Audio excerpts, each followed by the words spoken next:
item that stands out in my memory is getting up from a chair or even out of bed. Raise yourself slowly, stand firmly on your feet and count 3 steps, and then move, waiting for the rhythm of life. Don't sit down, keep mobile, always be on your feet, and even at a meal time, have it standing up occasionally.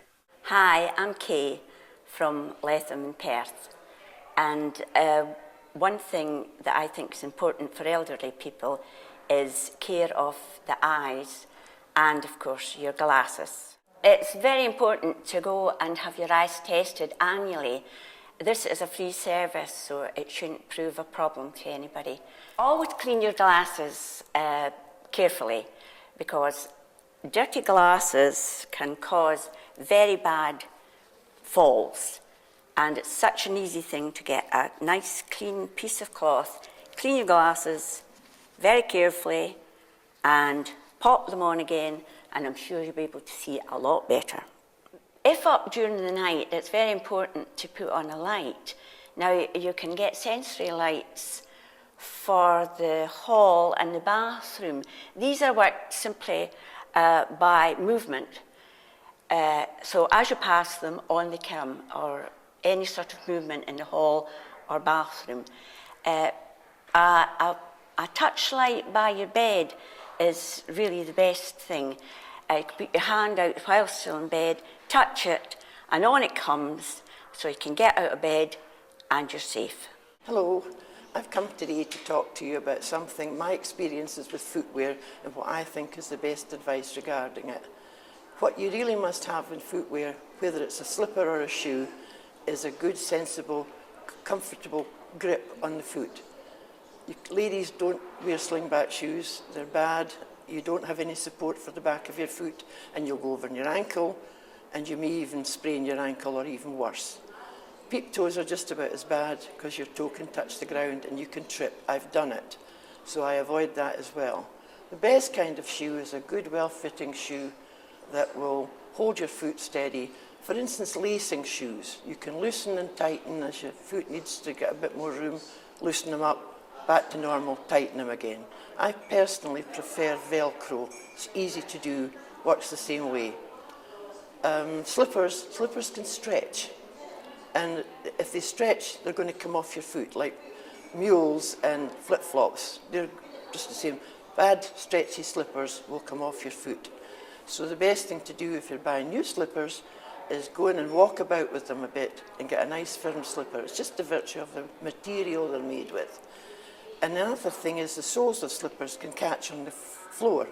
So that's another good reason to walk about and if they catch on the floor in the shop, they're going to catch on your floor.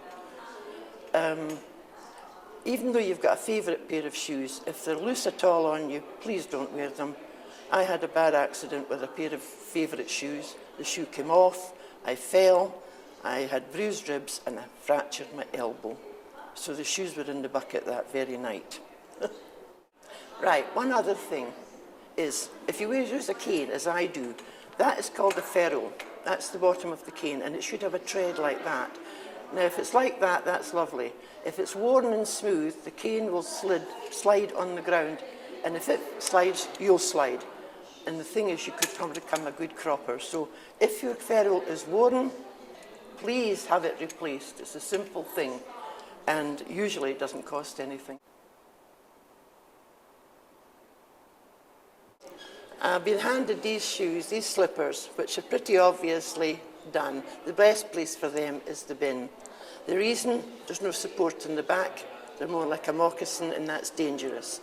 They're holey, they're stretched. They're really just an accident waiting to happen. So they go to the bin. My advice would be, don't wait till you've had 6 or 7 falls. Maybe 1 fall, 2 falls. It depends on the type of fall. You should go straight away to your doctor and get referred to the falls clinic. because I think I just waited too long. I just accepted it and thought, well, I'm getting old and I'm falling. And you don't fall because you're old. You fall for a reason. And I think my reasons were medication. Well, recently, I think the doctors have been revising, you know, on the medication. And they've been doing them once a year now. But I would say, if they're not doing, your doctor's not doing this, then go and ask him to redo your medication. It's so easy to ring up and repeat your prescription, and you might not even need these tablets. You know, you really don't know what you're on.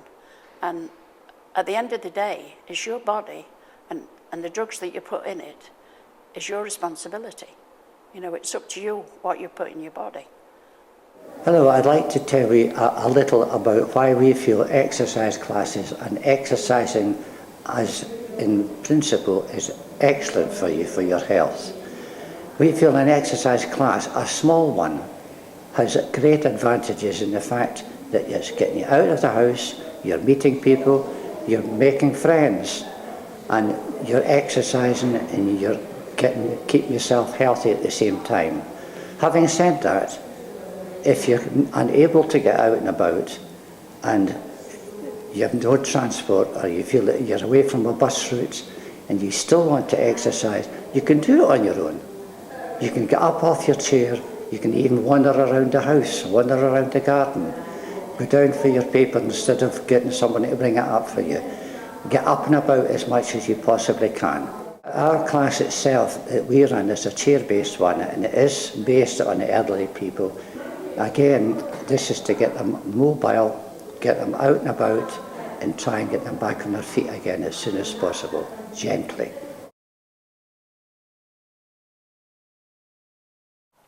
Hello, I'm Anne Murray, and I've been working in NHS Falls Prevention Services for a number of years.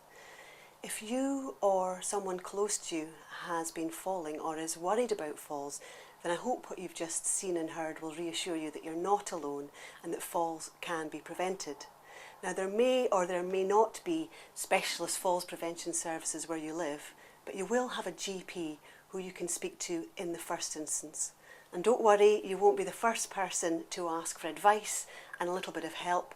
And as you've heard, that help and advice can prevent falls, but it can also help you to continue to live an active life as you get older.